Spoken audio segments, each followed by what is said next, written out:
Hello everyone, welcome to this video. आज के video में हम लोग ट्रायंगल्स से रिलेटेड कुछ क्वेश्चंस देखने वाले हैं। पिछले वीडियो में हम लोगों ने ट्रायंगल्स को लेकर के जो भी different different type of triangles होते हैं एंड उन डिफरेंट टाइप्स ऑफ ट्रायंगल से रिलेटेड जो प्रॉपर्टीज होती है, acute angle triangle, right angle triangle, obtuse angle triangle and बहुत सारी अलग अलग चीजें हम लोगों ने जो है वो ऑलरेडी डिस्कस कर ली है। तो अगर आपने वो वीडियो नहीं देखा है तो पहले आप वो वाला वीडियो जरूर से देख लो, बिकॉज इस पर्टिकुलर वीडियो में हम लोग जो क्वेश्चंस करेंगे हम लोग उन्हीं पिछली वीडियो में सीखी हुई प्रॉपर्टीज को कहीं ना कहीं अप्लाई करने वाले हैं। तो चलो हम लोग अपने क्वेश्चंस देख लेते हैं। सबसे पहला क्वेश्चन देखो, वीडियो को पॉज करके जरूर से क्वेश्चन ट्राई करना, काफी इजी क्वेश्चन है ये। The first question is an equilateral triangle is drawn inside a square ABCD. तो जैसा हमको क्वेश्चन में बोला जा रहा है, सबसे पहले मैं एक स्क्वायर क्रिएट कर लेता हूं। ठीक है, this is a square ABCD, मैं इसका नेम कर देता हूं, रख देता हूं। एंड इस पर्टिकुलर स्क्वायर के अंदर मुझे एक इक्विलेटरल ट्राइंगल जो है वो ड्रॉ करना है। किस तरीके से? दैट ऑब्वियसली हम लोगों को एपीडी मतलब ये बीपीसी जो है वो हम लोगों को एक अल्टीमेटली ट्राइंगल ड्रॉ करना है। इस नेमिंग सिस्टम से मुझे ये समझ में आ रहा है। तो बीपीसी देखो, पहली गलती बहुत सी स्टूडेंट्स जो है वो जल्दबाजी में यहां तक जो है वो बीपीसी को ड्रॉ कर देते हैं। बट आपको ये चीज समझना होगा दैट अगर आप बीपीसी इस तरीके से ड्रॉ करते हो तो ये तीनों साइड इक्वल नहीं रह जाएंगी। ठीक है, तीनों साइड इक्वल तब रहेंगी जब ये जो पॉइंट पी है वो एडी को टच ना कर रहा हो। ठीक है, तो यहां पर जो है वो कुछ इस तरीके से हमारा जो इक्विलेटरल ट्राइंगल है बीपीसी वो हमारा फॉर्म हो जाएगा। ठीक है, तो for example this is point P and ये बीपीसी हमारा ट्राइंगल फॉर्म हो गया है। अब मुझे बोला गया है दैट आगे एपीडी जो हमारा एंगल है वो मुझे फाइंड आउट करना है। तो this angle is basically the question is asking angle A P and D. तो बहुत ही ज्यादा इजी क्वेश्चन है, आप एक बार वीडियो पॉज करके जरूर ट्राई करना। देखो, बीपी, पीसी एंड बीसी ये तीनों साइड्स इक्वल है बिकॉज ये हमारा एक इक्विलेटरल ट्राइंगल है। तो मैं क्या ये नहीं कह सकता दैट ये तीनों जो एंगल्स होंगे वो 60 60 60 होंगे। तो this is 60, this is 60 and this is also 60।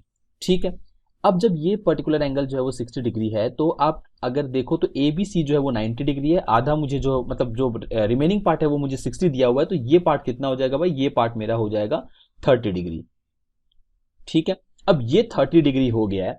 अब आप मुझे ये बताओ दैट एक स्क्वायर की प्रॉपर्टी क्या होती है? स्क्वायर की प्रॉपर्टी ये होती है दैट सारे के सारे साइड जो होते हैं वो इक्वल होते हैं। ठीक है, और इस क्वेश्चन के अकॉर्डिंग हमारे सारे साइड तो इक्वल है ही, उसके साथ साथ जो इस ट्राइंगल के अलग अलग पार्ट्स हैं, बीपी हो गया, पीसी हो गया, बीसी हो गया, ये तीनों भी जो है वो स्क्वायर के साइड्स के इक्वल है। तो मैं ये नहीं कह सकता दैट जो हमारा ये बीपी है वो इक्वल है किसके? ए बी के।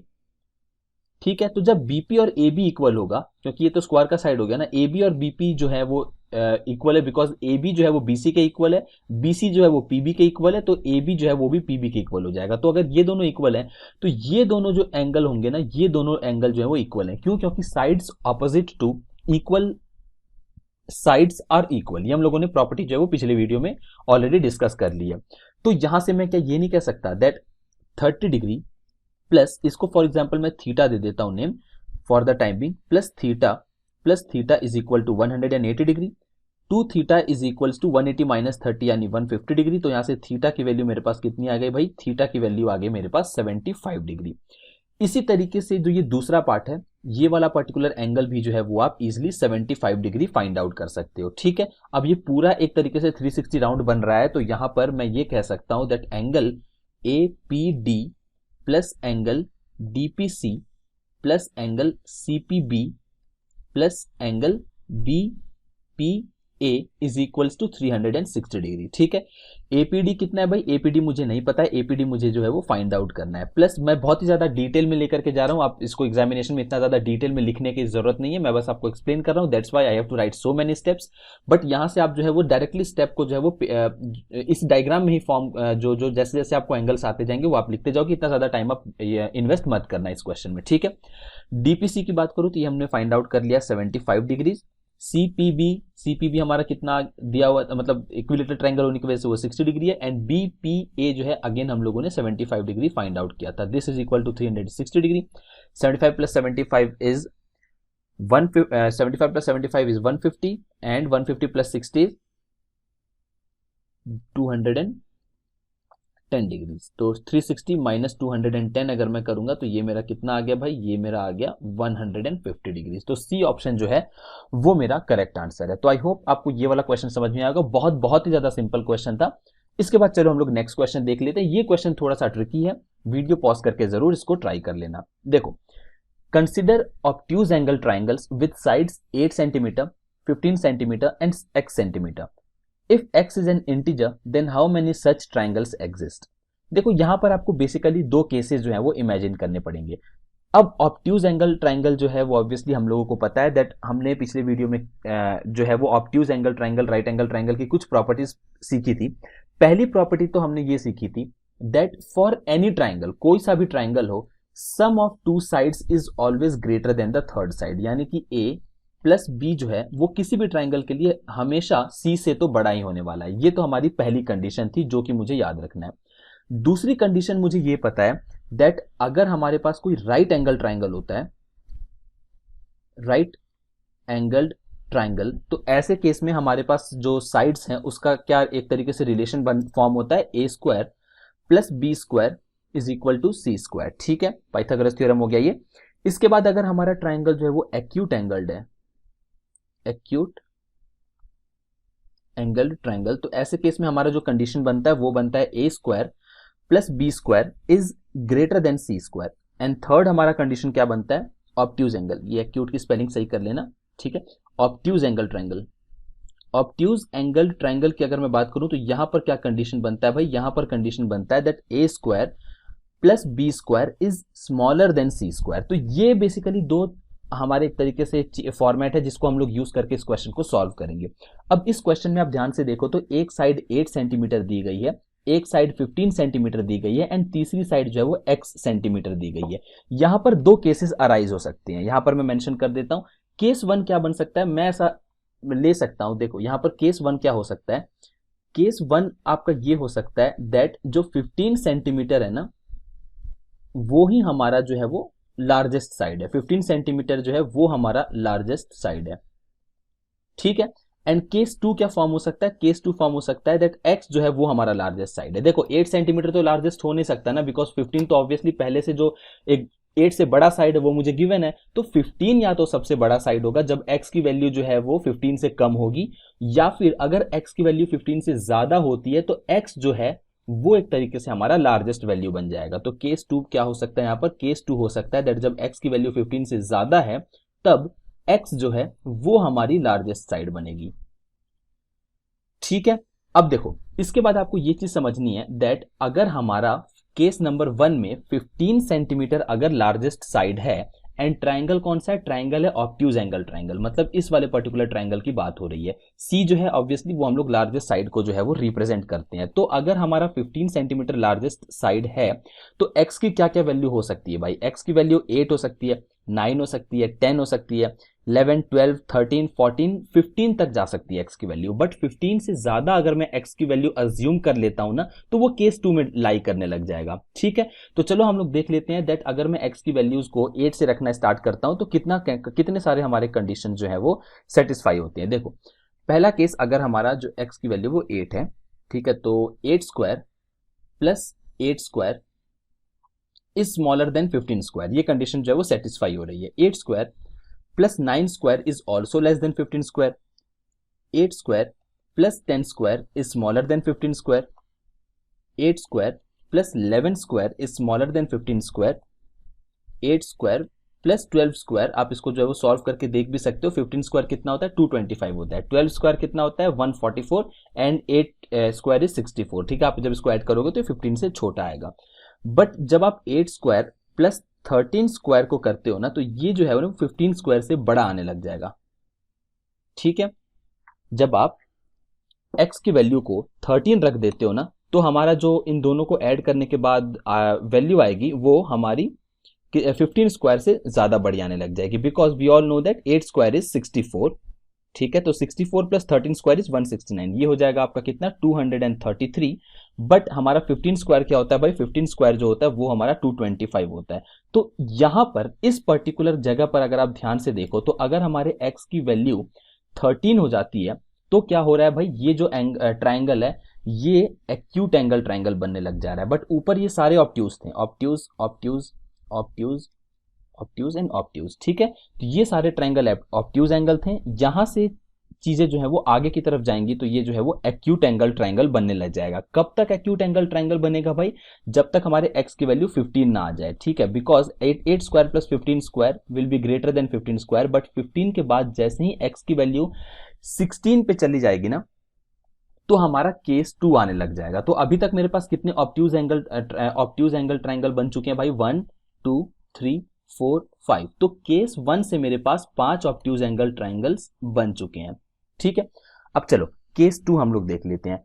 केस 2 में हमारे पास क्या कंडीशन होनी चाहिए? दैट x हमारा लार्जेस्ट साइड होगा। तो अगर हमारा x लार्जेस्ट साइड है तो x की वैल्यू कम से कम तो 16 होनी ही चाहिए, करेक्ट। तो हम लोग इसको कैसे मेंशन कर सकते हैं भाई? 8 स्क्वायर, बाकी दोनों साइड सेम रहेंगी, 8 square plus 15 square is greater then 16 square, ठीक है। तो देखो ये कौन सा कंडीशन फॉलो हो रहा है भाई? ये हमारा एक्यूट एंगल ट्रायंगल का कंडीशन फॉलो हो रहा है, करेक्ट। तो ये हमारा एक्यूट बना। क्या हम लोगों को एक्यूट से कोई लेना देना है? नो, हम लोग तो ऑब्ट्यूज ढूंढ रहे हैं।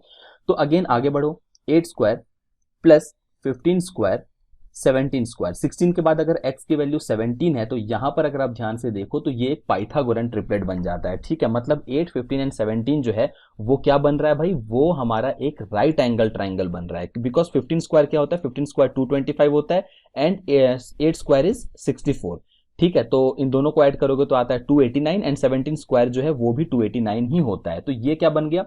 ये हमारा राइट एंगल्ड ट्रायंगल बन गया। अब इसके बाद जब x की वैल्यू 17 के बाद 18 रखते हो आप तो वो ऑब्ट्यूज बनेगा। बिकॉज ये बिकॉज सीक्वेंस चल रहा होता है, इससे पीछे जो है वो एक्यूट बन रहे होते हैं। ये राइट एंगल बन गया तो इसके आगे के सारे ऑब्ट्यूज बनते चले जाएंगे। तो 17 तो राइट एंगल बन गया, मतलब नहीं हम लोगों को। 18 जो है वो एक ऑब्ट्यूज एंगल ट्रायंगल होगा, 19 भी ऑब्ट्यूज एंगल ट्रायंगल होगा, 20, ठीक है, 21 भी ऑब्ट्यूज एंगल ट्रायंगल होगा एंड 22 भी जो है वो हमारा ऑब्ट्यूज एंगल ट्रायंगल ही होगा। तो यहां से कितने ऑब्ट्यूज एंगल ट्रायंगल बन गए भाई? 1 2 3 4 एंड 5। तो 5 यहां से बने थे, 5 यहां से बन गए। हमारा जो राइट आंसर आ गया वो आ गया 10, ठीक है। अब यहां पर कुछ स्टूडेंट्स का ये डाउट हो सकता है दैट हम लोग 22 तक ही क्यों गए एंड यहां पर हमने 8 से ही क्यों स्टार्ट किया, 0 से क्यों नहीं स्टार्ट किया? ऑब्वियसली 0 तो नहीं हो सकता था बट 1 से तो स्टार्ट कर सकते थे ना। देखो दोनों का रीजन जो है वो आपके फर्स्ट जो हम लोगों ने ये क्राइटेरिया डाल रखा है इसमें छुपा हुआ है। सिंपल सी चीज है, अगर मैं ये पहले वाले केस को देख लेता हूं तो पहली साइड 8 है, दूसरी साइड 15 है एंड तीसरी साइड जो x है मैंने चलो सबसे लोवेस्ट साइड मान लिया, ऐसा अज्यूम कर लिया दैट x जो है ना वो 1 है। तो ठीक है, आप यहां पर देखो क्या 1 प्लस 8 15 से बड़ा होता है क्या? 1 प्लस 8 तो 9 होता है एंड 9 तो जो है वो 15 से छोटा है। तो ऑब्वियसली हमारा किसी भी दो साइड का सम थर्ड साइड से बड़ा नहीं आ रहा है, तो ये ट्रायंगल फॉर्म ही नहीं हो सकता है। ये ट्रायंगल फॉर्म ही तब होगा जब आपका एक साइड 8 हो, एक साइड 8 हो एंड तीसरी साइड 15 हो, तब जाकर के 8 प्लस 8 जो है वो 16 होता है जो कि 15 से बड़ा होगा। तो यहां पर इसलिए हम लोगों का जो पहला ट्रायंगल फॉर्म हो सकता है वो तभी हो सकता है जब हमारा x की वैल्यू 8 हो। And largest possible value x की कितनी हो सकती है भाई? 22 हो सकती है, क्योंकि अगर मैंने x की वैल्यू 23 रख दी तो क्या होगा मेरा ट्रायंगल भाई? एक साइड 8 बनेगा, एक साइड 15 बनेगा एंड तीसरी साइड 23 बन जाएगी। तो आप जब इसको ऐड करोगे ना तो 8 प्लस 15 कितना होता है भाई? 8 प्लस 15 होता है 23 एंड यहां पर भी 23 है। ये दोनों तो इक्वल हो गए, बट फर्स्ट कंडीशन के अकॉर्डिंग जो दो साइड का सम है वो बड़ा होना चाहिए, इक्वल नहीं होना चाहिए, करेक्ट। तो इसलिए हमारा जो नंबर स्टार्ट होगा, x की वैल्यू स्टार्ट होगी वो 8 से स्टार्ट होगी, 22 तक जाएगी, बीच में जो कंडीशन है वो शिफ्ट हो जाएगा, मतलब 15 तक आने तक x हमारी स्मॉलेस्ट साइड होगी एंड 15 को क्रॉस करने के बाद x जो है वो लार्जेस्ट साइड हो जाएगी। एंड दोनों ही केसेस में 5-5 हम लोगों को ऑब्ट्यूज एंगल ट्रायंगल मिल रहे हैं, टोटल 10 ऑब्ट्यूज एंगल ट्रायंगल मिलेंगे। तो आई होप आपको ये क्वेश्चन समझ में आया होगा, काफी अच्छा क्वेश्चन था। आप जरूर से इसको जो है वो एक बार फिर से वीडियो पीछे करके देखना, ठीक है। चलो आगे बढ़ते हैं हम लोग। In this adjoining figure AB EF and CD are parallel lines, means यहां पर जो आपको ये वाले लाइंस दिख रहे हैं ये आपस में पैरेलल लाइंस हैं, ठीक है। Given that GE is equals to 5, means GE जो है वो 5 है एंड GC जो है वो 10 है, GC is 10 centimetres and DC जो है वो 18 सेंटीमीटर है। Find the length of EF। तो बेसिकली हम लोगों को EF फाइंड आउट करना है। तो बहुत ही ज्यादा सिंपल क्वेश्चन है। आप यहां पर देखो that in triangle GEF and triangle GCD, इन दोनों ट्राइंगल्स में अगर आप देखो तो तीनों ही एंगल्स इक्वल हो गए हैं। क्यों? क्योंकि ये पर्टिकुलर एंगल जो है वो वर्टिकली ऑपोजिट एंगल के अकॉर्डिंग इक्वल हो जाएगा, एंड यहां पर ऑल्टरनेट इंटीरियर एंगल के अकॉर्डिंग ये बाकी दो एंगल्स भी जो है वो एक दूसरे के इक्वल हो जाएंगे। तो हमारा जो ट्राइंगल जीईएफ है वो सिमिलर हो जाएगा ट्राइंगल जीसीडी के। ठीक है, अब ये दोनों जब ट्राइंगल सिमिलर हो जाएंगे तो मैंने आपको क्या बताया था सिमिलर ट्राइंगल्स की प्रॉपर्टी में, that GE by GC is equal to EF by CD हो जाएगा सिंपली। तो ये हो जाएगा आपका 5/10 is equals to x by 18। तो बहुत ज्यादा सिंपल क्वेश्चन था। ठीक है, तो x की वैल्यू आपकी कितनी आ गई? x की वैल्यू आपकी आ गई 9। ठीक है, तो आपका 9 सेंटीमीटर जो है वो करेक्ट आंसर होगा। इसके बाद अगर हम लोग नेक्स्ट क्वेश्चन अगर देखें तो आपका नेक्स्ट क्वेश्चन है that in triangle LM and N XY is parallel to MN। पहले आप इसका एक फिगर क्रिएट कर लो, ये आपका फिगर होगा। ठीक है, L M and N, XY is parallel to MN, XY is parallel to MN। ठीक है, after that area of quadrilateral XMNY means ये जो आपका क्वाड्रिलेटरल है इसका एरिया जो है हम लोगों को गिवन है 42 स्क्वायर मीटर। ठीक है, एंड LX और XM का रेशियो जो है वो 2:3 है, means if this is 2 this is 3। ठीक है, find the area of triangle LXY, इस वाले पर्टिकुलर ट्राइंगल का हम लोगों को एरिया जो है वो फाइंड आउट करना है। तो बहुत ही ज्यादा सिंपल है, अगर आप यहां पर ट्राइंगल LX एंड Y जो दे है उसको सिमिलर कर पाओगे ट्राइंगल LMN के। क्यों सिमिलर है ये दोनों ट्राइंगल्स? ये हम लोगों ने ऑलरेडी सिमिलरिटी में हम लोगों ने इस चीज को डिस्कस कर लिया है, so I am not going to discuss this again. अब जब ये दोनों ट्राइंगल जो है वो सिमिलर हो गए तो सिमिलर ट्राइंगल की प्रॉपर्टी मैंने आपको क्या बताई थी, that area of triangle LXY divided by area of triangle LM and N, इन दोनों का जो रेशियो है वो इक्वल हो जाएगा LX बाय LM के होल स्क्वायर के। ठीक है, तो हमारे पास एरिया ऑफ LXY जो है वो अगर मैं x ले लेता हूं, ठीक है, तो LMN का एरिया क्या हो जाएगा? x plus 42, right? तो x plus 42 is equals to 2/5 whole square. ठीक है, बिकॉज LX जो था वो 2 था एंड LM जो था वो टोटल 2 + 3 5 हो गया। तो इसको जब मैं फर्दर सॉल्व करूंगा तो हमारे पास क्या आंसर आ सकता है इसका, that this is 25x is equals to 4x plus 168 and x की वैल्यू यहां से आप जब सॉल्व करोगे तो 21x is equal to 168, x की वैल्यू आपकी आ जाएगी 8। तो बहुत ही ज्यादा अगेन सिंपल क्वेश्चन था, बस आपको यहां पर सिमिलैरिटी का कॉन्सेप्ट जो है वो पता होना चाहिए था, तो ये क्वेश्चन बहुत ही ज्यादा ईजी हो जाता। अब हम लोग ये वाला क्वेश्चन देख लेते हैं। In a right angle triangle ABC AB is equals to 3। तो सबसे पहले हम लोग इसका डायग्राम क्रिएट कर लेते हैं। हम लोगों को गिवन है दैट एक राइट एंगल ट्राइंगल है। ठीक है, तो मैं ऐसा अज्यूम कर लेता हूं, this is the right angle triangle and this is A, this is B, this is C। Further मुझे बोला गया है दैट AB जो है वो 3 सेंटीमीटर है, तो जो ये AB है दिस इज 3। ठीक है, BC जो है वो 4 है, तो दिस इज 4 एंड AC जो है वो 5 है, तो दिस इज 5।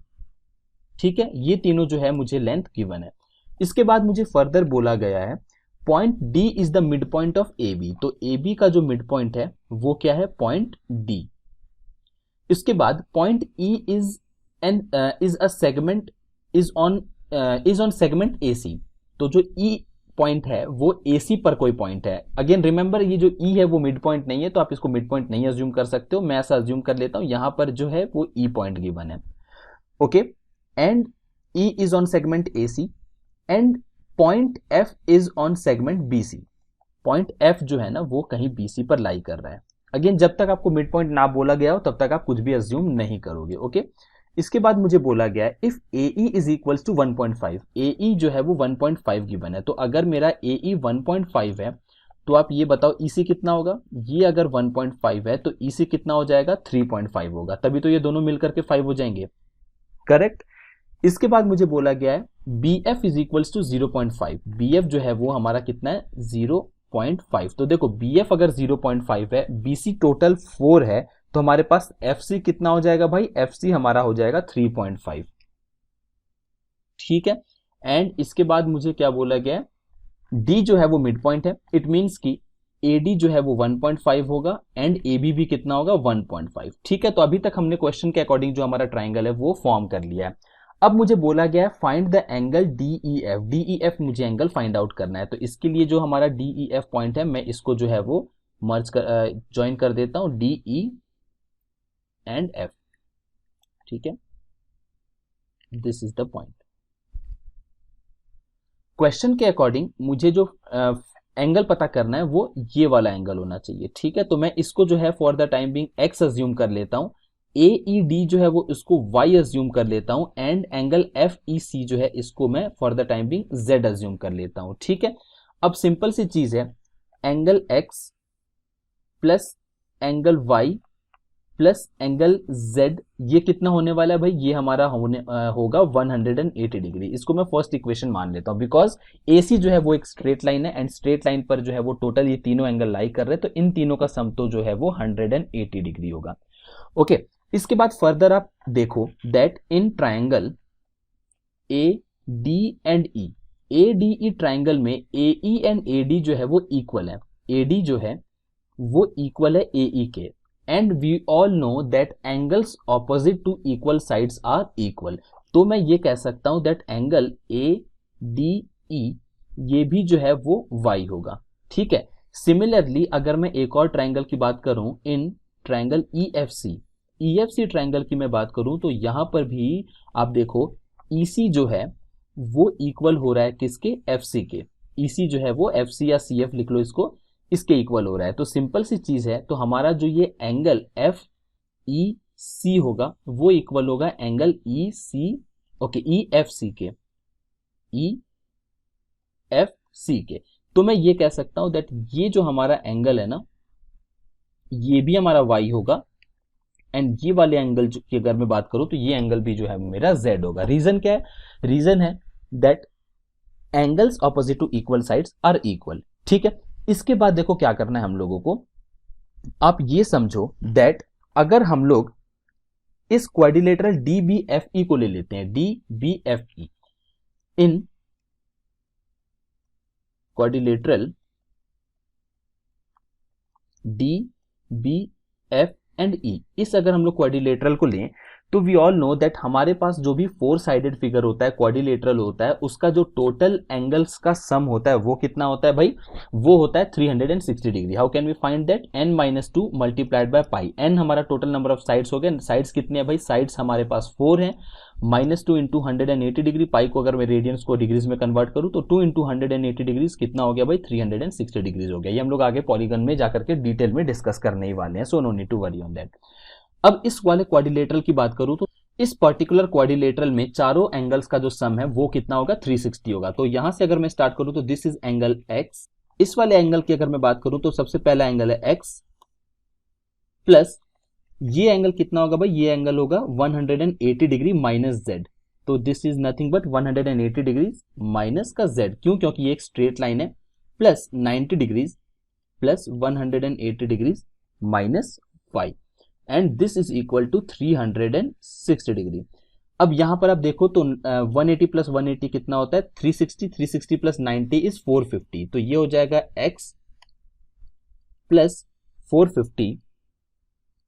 ठीक है, या फिर आप इसको इस तरीके से मेंशन कर लो, 450 degrees plus x minus y plus z is equals to 360 degrees.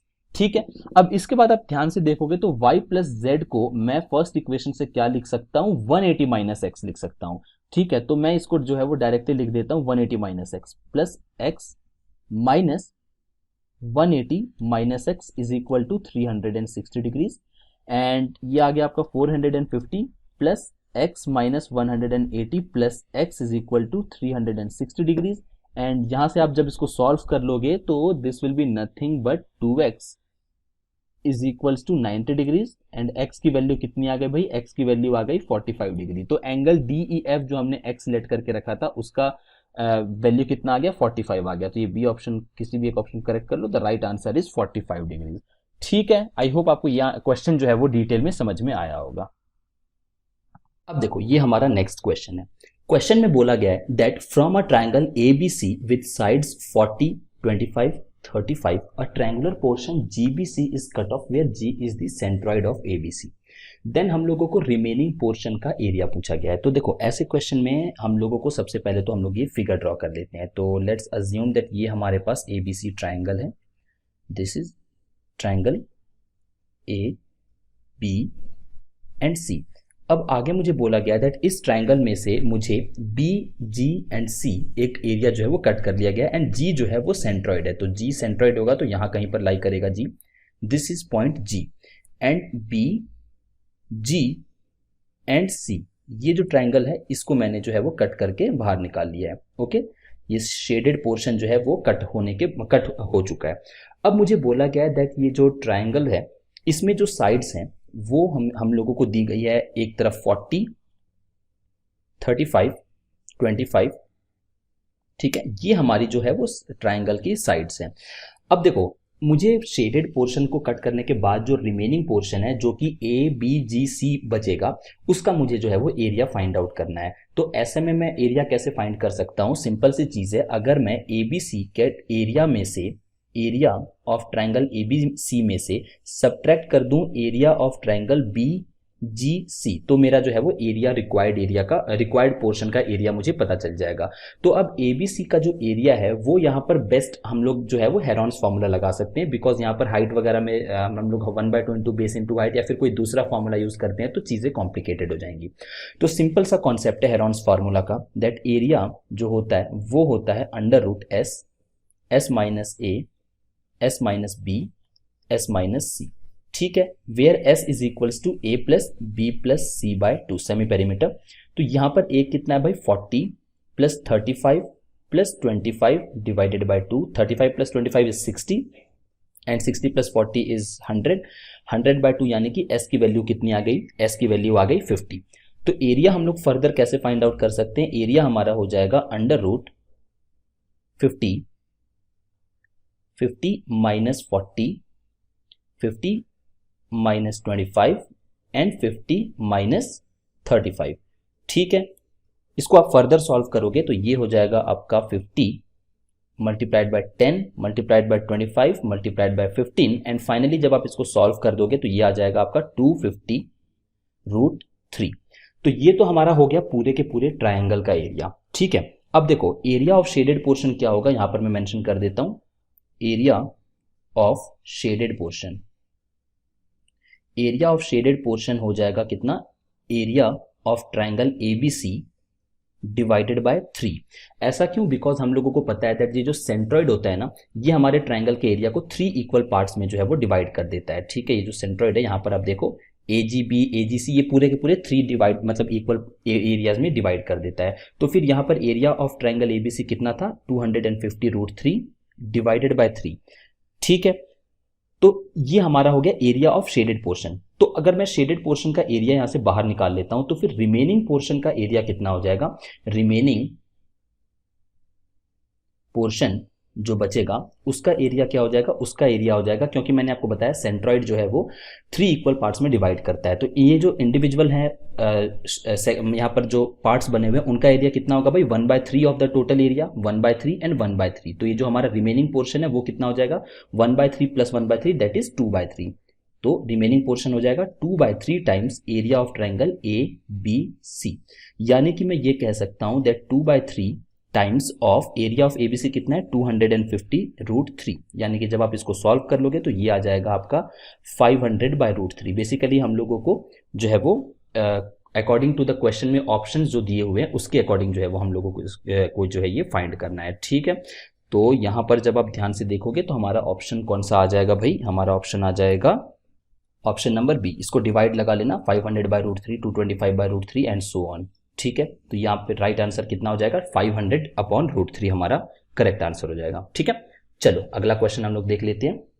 अब ये हमारा नेक्स्ट क्वेश्चन है, let ABC be a right angled triangle, यहाँ पर इसको डी कर लेना, with BC as hypotenuse, lengths of AB and AC are 15 and 20 respectively, then find the minimum possible time in minutes required to reach the hypotenuse from A at a speed of 30 km/h। तो सबसे पहले तो हम लोग इसका diagram create कर लेते हैं। ये हमारा ट्राइंगल है, for example this is the triangle A, B and C, ठीक है। अब मुझे इनका लेंथ क्या गिवन है, इनका लेंथ दिया हुआ है 15, 20। अब आप ध्यान से देखोगे तो ये एक पाइथागोरियन ट्रिपलेट बन रहा है 3 4 5 वाला। तो यहाँ पर ये कितना आ जाएगा, ये आ जाएगा आपका इजिली 25, क्योंकि ये 5 रेशियो की वैल्यू है। दिस इज 3 यूनिट की वैल्यू एंड दिस इज 4, तो 3:4:5 के रेशियो में ये हमारा पाइथागोरियन ट्रिपलेट बन रहा है। ठीक है, तो यहाँ पर हमारा हाइपोटेनियस कितना आ गया भाई, हाइपोटेनियस आ गया 25। अब मुझे आगे बोला गया है दैट कितना टाइम लगेगा अगर मैं हाइपोटेनियस तक पहुंचना चाहूं ए पॉइंट से। तो देखो ए पॉइंट से मुझे हाइपोटेनियस में जल्दी से जल्दी पहुंचना है, तो जो शॉर्टेस्ट रूट होगा वो कौन सा होगा, वो रूट होगा जो कि हाइपोटेनियस के एकदम परपेंडिकुलर होगा। ठीक है, ये चीज हम लोगों को पता है, ये बेसिक सा ही कॉन्सेप्ट है that shortest distance will always be perpendicular to hypotenuse. तो अब मुझे पता करना है दैट कितना टाइम लगेगा यहां तक पहुंचने के लिए इन मिनट्स। तो देखो सिंपल सी बात है, हम लोगों ने टाइम स्पीड डिस्टेंस में पढ़ा हुआ है, distance is equal to speed upon time, D equal to S T, speed into time होता है। हम लोगों को क्या पूछा हुआ है, find the minimum possible time पूछा है। तो टाइम हम लोगों को क्या हो जाएगा, डिस्टेंस अपॉन स्पीड। डिस्टेंस क्या है भाई, डिस्टेंस अगर मैं इसको पॉइंट डी मार्क कर देता हूं तो हमारा डिस्टेंस हो जाएगा एडी डिवाइडेड बाय स्पीड। कितना है, speed is 30 kilometre per hour. तो सिंपल सी चीज है, मुझे अब एडी की लेंथ पता करनी होगी। तो एडी का लेंथ पता करने के लिए बहुत ही सिंपल सा तरीका है, आप इस ट्रायंगल के एरिया को दो तरीके से मेंशन कर दो। हम लोगों को पता है दैट एरिया ऑफ ट्रायंगल क्या होता है, 1/2 इंटू बेस इंटू हाइट होता है, करेक्ट। तो देखो एक बार तो मैं ये लिख सकता हूं 1/2 मल्टीप्लाइड बाय बेस। कितना है भाई, बेस है आपका 20, ठीक है, एंड हाइट कितना है, हाइट है आपका 15, ठीक है। दिस इज इक्वल टू, अगर मैं एडी को परपेंडिकुलर मानता हूं तो एडी भी तो एक तरीके से हाइट का काम करेगी अगर मैं बीसी को बेस मान लूं तो, करेक्ट। तो 1/2 इंटू बेस, अब मैं बीसी को बेस मान रहा हूं तो बीसी का लेंथ कितना है भाई 25 है, इंटू हाइट, हाइट कितनी होगी एडी हो गई। तो ऑब्वियसली एरिया ऑफ ट्रायंगल तो सेम रहेगा, तो हाफ से हाफ कैंसिल हो जाएगा। तो यहां पर हमारे पास एडी की लेंथ क्या आ जाएगी, एडी की लेंथ आ जाएगी 20 multiplied by 15 divided by 25। This is 5, this is 3, यानी कि आपका आ गया 12। एडी की लेंथ कितनी आ गई भाई, एडी की लेंथ आ गई 12 किलोमीटर। तो अब देखो टाइम एडी हमारे पास 12 किलोमीटर है, ठीक है, एंड स्पीड हमारे पास कितनी है 13 किलोमीटर पर आवर की स्पीड दी गई है, ठीक है। अब इसको मुझे मिनट्स में कन्वर्ट करना है, तो ऑब्वियसली चीज है, मिनट्स में कन्वर्ट करने के लिए मैं इसको 60 से मल्टीप्लाई कर दूंगा, ठीक है। तो इसको जब आप सॉल्व कर लोगे तो ये कितना आ जाएगा, 12 इंटू 2 इज 24 मिनट्स। तो 24 मिनट जो है वो हमारा करेक्ट आंसर हो जाएगा, ठीक है। चलो नेक्स्ट क्वेश्चन हम लोग देख लेते हैं। ये हमारा नेक्स्ट क्वेश्चन है, from an interior point of an equilateral triangle perpendicular are drawn on all the 3 साइड्स, the sum of length of those 3 perpendiculars is capital S, find the area of the triangle. बहुत ही अच्छा question है ये, इसको एक बार video pause करके जरूर से ट्राई करना। देखो हमारे पास यहाँ पे सबसे इंपॉर्टेंट ये है दैट हम लोग इस इंटीरियर पॉइंट जिस चीज का मेंशन हो रहा है उसको लेते कहाँ पर है। अब क्योंकि हम लोगों के पास ये फ्रीडम है दैट हम लोग इस पॉइंट को कहीं पर भी ले सकते हैं, बिकॉज पॉइंट कहाँ पर लेना इससे रिलेटेड कोई पर्टिकुलर चीज मेंशन नहीं की गई है। तो फॉर एग्जाम्पल ये ABC एक इक्विलेटरल ट्राइंगल है, तो मैं ये जो पॉइंट एस है ना, ओके, इंटीरियर पॉइंट जो है ना, इस इंटीरियर पॉइंट को मैं सेंट्रॉइड पर लूंगा। क्यों, क्योंकि इक्विलेटरल ट्राइंगल में ऑर्थो सेंटर हो गया, सर्कम सेंटर हो गया, सेंट्रॉइड हो गया, सब सेम पॉइंट पर ही लाई कर रहे होते हैं, करेक्ट। तो ये हमारे पास एक एडवांटेज आ जाता है। तो मैं जो ये बीच का एकदम पॉइंट है ना, लाइक सेंट्रॉइड जो है, इसको मैं जो है वो इंटरनल पॉइंट है वो मार्क कर लेता हूँ, एंड जी इसको मैं मेंशन कर देता हूँ, ठीक है। अब इसके बाद मुझे क्या बोला गया है दैट ये जो पर्टिकुलर जी पॉइंट है ये हमारा इस जी पॉइंट से इन तीनों ही साइड्स पे परपेंडिकुलर ड्रॉ किया गया है। तो this is perpendicular, this is perpendicular and this is also perpendicular, ठीक है। अब मुझे बोला गया है दैट इन तीनों परपेंडिकुलर का जो लेंथ है ना, इन तीनों को सम करेंगे तो हम लोग ये आ जाएगा एस। इट सिंपली मीन्स कि इसको यहां पर इन इंडिविजुअल अगर मैं परपेंडिकुलर लाइन का देखूं तो इनका लेंथ क्या हो जाएगा भाई, S/3 S/3 एंड S/3 हो जाएगा, बिकॉज ये एक इक्विलेटरल ट्राइंगल है। तो ये जो जी से परपेंडिकुलर अगर ड्रॉ करोगे तो ये तीनों का डिस्टेंस जो है वो सेम होने वाला है, ओके। अब इसके बाद हम लोगों को ये चीज पता है दैट सेंट्रॉइड जो होता है ना वो मीडियन को 2:1 में डिवाइड कर देता है। तो फॉर एग्जाम्पल अगर हमारे पास ये AD एक मीडियन है, ठीक है, AD हमारा अगर मीडियन है तो जी जो है AD को 2:1 में डिवाइड करेगा। तो ये जो पोर्शन है, मैं यहाँ पर दूसरा कलर का पेन ले लेता हूँ, ये जो पोर्शन है यहां से यहां तक ये होगा 2 यूनिट्स, एंड GD जो होगा ये जो जीडी वाला पोर्शन है ये होगा 1 यूनिट, ठीक है, बिकॉज जैसा मैंने बताया सेंट्रॉइड जो है वो मीडियन को 2:1 में डिवाइड करता है, ठीक है। अब ऑब्वियस सी चीज है, अगर मेरे इस 1 यूनिट की वैल्यू s/3 है तो इस 2 यूनिट की वैल्यू कितनी होगी, 2s/3, 2s/3 एजी की वैल्यू होगी, करेक्ट। तो सिंपल सी चीज है, हाइट क्या हो जाएगी भाई इस ट्राइंगल की, हाइट हो जाएगी मेरी एजी प्लस जीडी। एजी कितना आया मेरा, अभी अभी एजी आया मेरा 2s/3 एंड जीडी कितना है, जीडी हम लोगों को ऑलमोस्ट मतलब टोटल में दिया हुआ था डिवाइडेड बाय 3 इज s/3, ठीक है। तो 3s/3 यानी कि s 3 कैंसिल, तो टोटल हाइट इस ट्राइंगल की कितनी हो गई, इस ट्राइंगल की टोटल हाइट हो गई s, ओके। अब इसके बाद अगर आप triangle A B and D को देखते हो ध्यान से, तो ये हमारा 60 डिग्री है बिकॉज ये एक इक्विलेटरल ट्राइंगल है, ये हमारा 90 डिग्री है एंड ये ऑटोमेटिकली कितना हो जाएगा, 30 डिग्री हो जाएगा, तो ये हमारा एंगल 30 डिग्री हो जाएगा। तो अल्टीमेटली मैं इस ए बी डी को कंफ्यूजन ना क्रिएट हो जाए यहाँ पर, इसलिए मैं इसको जो है वो सेपरेट यहाँ पर ड्रॉ कर लेता हूँ। तो ये हमारे पास ट्राइंगल है ए बी एंड डी, ये हमारा 60 डिग्री है बिकॉज ये एक इक्विलेटरल ट्राइंगल है, दिस इज 90 एंड ये ऑटोमेटिकली कितना हो जाएगा 30 degree because triangle sum property के अकॉर्डिंग ये 180 होना चाहिए। तो 30 60 90 का ये ट्राइंगल बन गया। तो सिंपल सी चीज है, एडी की लेंथ हम लोगों को पता चल चुकी है, एडी की लेंथ कितनी है भाई, एडी की लेंथ है एस, ठीक है। अब यहां पर मुझे ये चीज पता है दैट 30 60 90 के ट्राइंगल में जो हमारा लेंथ का रेशियो होता है वो 1:√3:2 होता है। आई होप आपने ये चीज जो है वो ट्राइंगल में पढ़ी होगी। हम दैट 30 60 90 का अगर हमारे पास ट्राइंगल होता है तो लेंथ का रेशियो 1:√3:2 होता है, ठीक है। अब मुझे जो 60 के ऑपोजिट में साइड दी हुई है ना, उसका लेंथ मुझे पता है दैट इज एस। तो ऑब्वियस चीज है, अगर हमारा एस जो है वो √3 यूनिट्स की वैल्यू है तो बाकी दोनों को मैं ऑटोमेटिकली यहां से फाइंड आउट कर सकता हूं। 30 के ऑपोजिट जो साइड होगी वो होगी s/√3, ठीक है, s डिवाइडेड बाय, ओके यहाँ पर ये पेन वर्क नहीं कर रहा है, ठीक है, मैं इसको जो है वो यहाँ पर मेंशन कर देता हूँ s/√3 एंड 90 के ऑपोजिट जो साइड होगी उसका लेंथ कितना हो जाएगा, उसका लेंथ हो जाएगा 2s/√3, 2s/√3, ठीक है।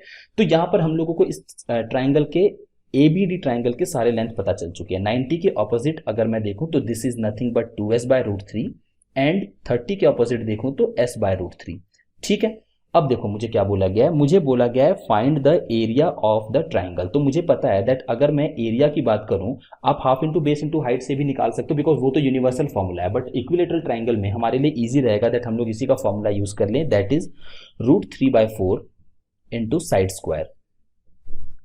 This is nothing but √3/4 multiplied by 2s/√3 whole square. क्यों, क्योंकि 2s/√3 हमारा जो है वो ए बी का लेंथ आ चुका है, तो ऑब्वियसली इक्विलेटरल ट्राइंगल में तीनों साइड्स इतने ही होंगे। तो इसको मैं फर्दर सॉल्व करूंगा तो this will become √3/4 multiplied bye 4s²/3, 4 से 4 कैंसिल, तो ये आ जाएगा आपका। अगर मैं ऑप्शन में मैच कराने की कोशिश करूं तो s² into √3 divided by √3 into √3 and this will become s²/√3। तो s²/√3 सी ऑप्शन जो है वो आपका करेक्ट आंसर हो जाएगा, ठीक है। आई होप आपको ये क्वेश्चन समझ में आया होगा, बहुत अच्छा क्वेश्चन था ये, आप जरूर से इसको मतलब अच्छे तरीके से वीडियो पॉज करके पीछे जाके देख लेना अगर आपको समझ में नहीं आया है तो। चलो ये हमारा नेक्स्ट क्वेश्चन है, in a triangle ABC AB is equals to 6, BC is equals to 8 and AC is equal to 10। तो मैं पहले तो ये ट्राइंगल ड्रॉ कर लेता हूं। ये हमारे पास ट्राइंगल है, ठीक है, A B एंड C। अब मुझे बोला गया दैट AB जो है वो 6 है, AB is 6, BC is 8 and AC जो है वो हमारा 10 है। अब मुझे नेक्स्ट बोला गया है that a perpendicular is dropped from B that meets the side AC at D। तो यहां से मेरे पास एक परपेंडिकुलर ड्रॉ किया गया है जो कि AC को D पर जाकर के कट कर रहा है। अ सर्कल OD ऑफ, उसको ऑफ कर लेना, a circle of radius BD, मतलब BD से मुझे एक सर्कल क्रिएट करना है, ठीक है, BD को रेडियस लेकर के एक सर्कल क्रिएट करना है with centre B is drawn. If the circle cuts AB and BC at P and Q, मतलब BD को यूज करके अगर मैं एक सर्कल ड्रॉ करता हूं यहां पर फॉर एग्जांपल, तो कुछ इस तरीके का मेरा जो है वो सर्कल ड्रॉ होगा, ठीक है। अब ये जो सर्कल है, मुझे फर्दर ये चीज इंफॉर्मेशन दी जा रही है दैट ये जो ए बी है ना, वो ए बी को कट कर रहा है पी पे एंड BC को कट कर रहा है Q पे। तो यहां पर जो है वो नेक्स्ट पॉइंट Q आ जाएगा, ठीक है। Then find the ratio of AP and QC। तो मुझे AP और QC का रेशियो पता करना है। बहुत ही अच्छा क्वेश्चन है, आप इसको वीडियो पॉज करके ट्राई करना। जो कॉन्सेप्ट जो हम लोग यूज करेंगे वो बहुत ही ज्यादा सिंपल होने वाला है। देखो, पिछले वीडियो में हम लोगों ने BD की लेंथ फाइंड आउट की थी। कैसे की थी? हम लोगों ने half into base into height को इक्वेट कर दिया था। 2 क्वेश्चन पहले हमने किया था। तो वही सेम चीज जो है हम लोग यहाँ पर फिर से जो है वो करने वाले हैं। हम लोगों को क्या करना है, 1/2 इंटू बेस, पहले मैं BC को बेस लूंगा 8, तो हाइट क्या हो जाएगा 6 हो जाएगा। दिस इज इक्वल्स टू, इस बार मैं जो बेस है वो AC को ले लेता हूं, तो 1/2 इंटू AC जब हमारा बेस होगा तो क्या हो जाएगा 10 मल्टीप्लाइड बाय हाइट कितनी हो जाएगी, हाइट हो जाएगी BD, ठीक है। तो हाफ से हाफ ये कैंसिल हो गया। BD का लेंथ कितना आ जाएगा, BD का लेंथ आ जाएगा 8 इंटू 6 डिवाइडेड बाई 10, 2 4 5, 24/5 मेरा BD का लेंथ आ जाएगा, ठीक है। अब इसके बाद BD का लेंथ अगर 24/5 आ चुका है, मतलब हमारा जो रेडियस है वो 24/5 का होने लगा है, ठीक है। तो देखो सिंपल सी चीज है, अगर आपने BD को एज अ रेडियस अज्यूम करके एंड सर्कल ड्रॉ किया है, तो जब ये BD जो है वो जहां पर इस पॉइंट पर जाओगे ना, तो रेडियस का तो जो रेडियस होगा वो तो सेम होगा। मतलब ये जो BP है ना, BP की जो वैल्यू है वो भी हमारी 24/5 होगी। एंड जब ये सर्कल को आप वापस घुमा करके यहां से लेकर के यहां पर आओगे, तो जो BQ होगा उसकी भी जो वैल्यू है वो 24/5 ही होगी, क्योंकि BQ एंड BP दोनों ही इस सर्कल के रेडियस ही हैं, ठीक है। सेंटर जब B हम लोगों को गिवन है तो। अब इसके बाद मुझे AP एंड QC का रेशियो फाइंड आउट करना है। तो AP को देखो आप कैसे फाइंड आउट कर सकते हो। AP को फाइंड आउट करने का तरीका है, आप AB में से सब्ट्रैक्ट कर दो PB, करेक्ट। AB कितना है भाई, AB हमारे पास 6 है।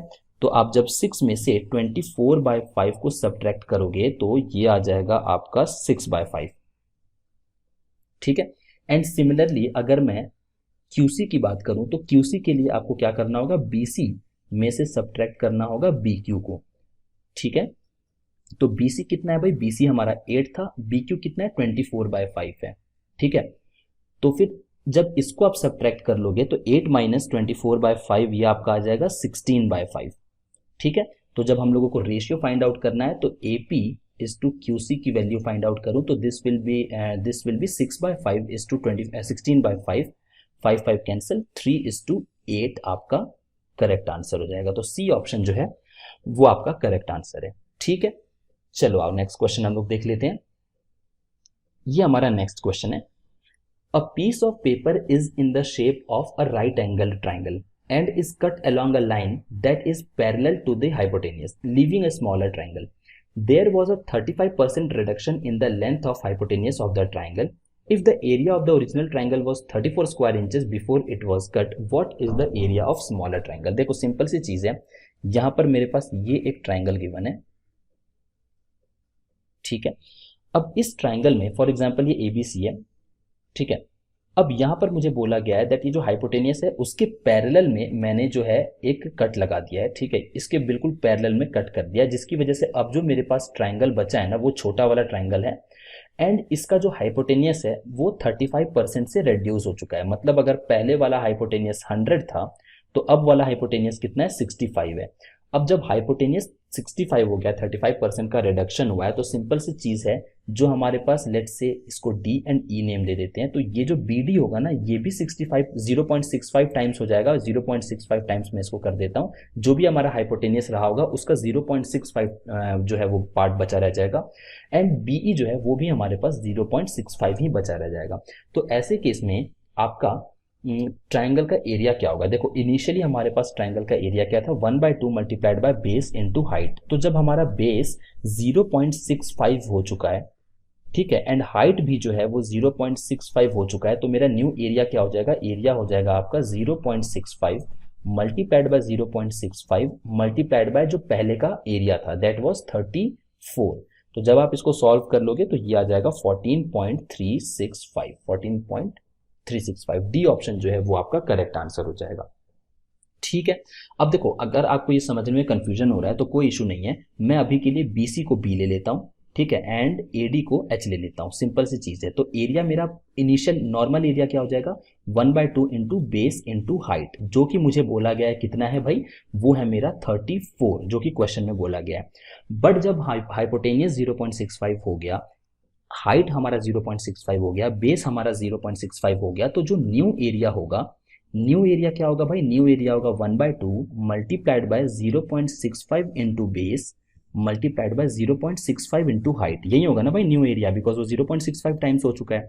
तो 1/2 इंटू बेस इंटू हाइट, इसकी वैल्यू तो मुझे दी गई है ना 34 already, 1/2 into base into height ही तो है ना ये 34, तो 1/2 बेस एंड हाइट, इन तीनों का मल्टीप्लीकेशन तो मुझे पहले ही आंसर गिवन है, तो मैं सिंपली इसको 0.65 इंटू 0.65 इंटू 34 कर दूंगा। तो यही चीज़ बेसिकली मैंने यहाँ पर डायरेक्ट ला करके लिख दी है। ठीक है, ये मैंने ज़्यादा डिटेल में एक्सप्लेन कर दिया, अगर आपको कन्फ्यूजन हो रही हो समझने में उस केस के लिए। ओके, चलो आई होप आपको ये क्वेश्चन भी जो है वो समझ में आया होगा, काफ़ी अच्छा क्वेश्चन था, बस आपके लॉजिक्स क्लियर होने चाहिए एंड आप इस क्वेश्चन को कर लेते। ये वाला क्वेश्चन देखो करने की कोशिश करना, बिकॉज ये सिमिलैरिटी के ऊपर कहीं ना कहीं डिपेंडेंट है। Consider the triangle ABC where BC is 12 centimetre. तो पहले तो हम लोग जो है वो एक जो इसका डायग्राम है वो आप ड्रॉ कर लेना। दिस इज द ट्राइंगल, ठीक है, ABC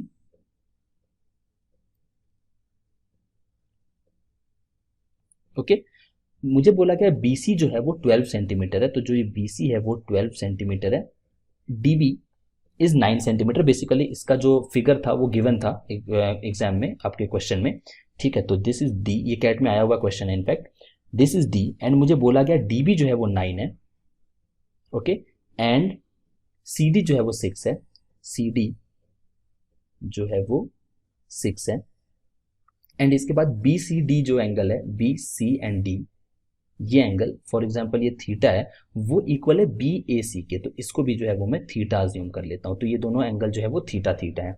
what is the ratio of the perimeter of triangle ADC to that of triangle BDC। तो मुझे बेसिकली रेशियो पता करना है किसका, perimeter of triangle ADC and perimeter of triangle BDC का, इन दोनों का जो है मुझे एरिया पता करना है। अब देखो ये जो दोनों ट्राइंगल है ADC एंड ABC, ये ADC and ADC and BDC, ये जो दोनों हम लोग देखो यहाँ पर देखो, अगर आप ध्यान से इन एंगल्स को देखो, तो फॉर एग्जांपल ये एंगल को मैं अल्फा अज्यूम कर लेता हूँ, इस एंगल को जो है वो मैं बीटा अज्यूम कर लेता हूँ, ठीक है। अब यहाँ पर अगर आप ट्राइंगल BDC की बात करो, इन ट्राइंगल BDC, यहाँ पर तीन एंगल कौन कौन से आपको दिखाई दे रहे हैं, यहाँ पर तीन एंगल दिखा रहे हैं, थीटा, अल्फा एंड बीटा।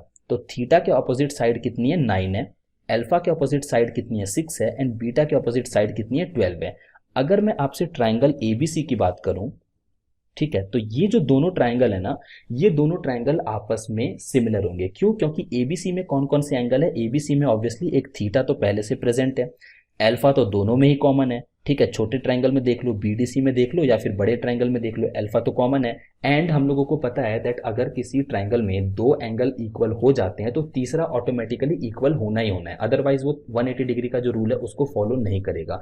तो ABC में जो तीसरा एंगल है वो पूरा कितना हो जाएगा, वो अपने आप से ही बीटा हो जाएगा, ठीक है। तो अब दोनों ट्राइंगल सिमिलर हैं, तो ऑब्वियसली इनके जो साइड्स का रेशियो होगा, उस प्रॉपर्टी को यूज करते हुए हम लोग ये चीज कह सकते हैं दैट अगर थीटा के ऑपोजिट वाली साइड 9 यूनिट्स है, तो हमारे ABC ट्राइंगल में थीटा के ऑपोजिट जो साइड है वो 12 है, ठीक है।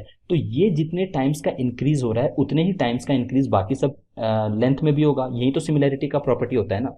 तो 9 से 12 जाने के लिए आप ध्यान से देखोगे तो ये 3:4 का रेशियो जा रहा है, 3:4 का रेशियो जा रहा है, करेक्ट।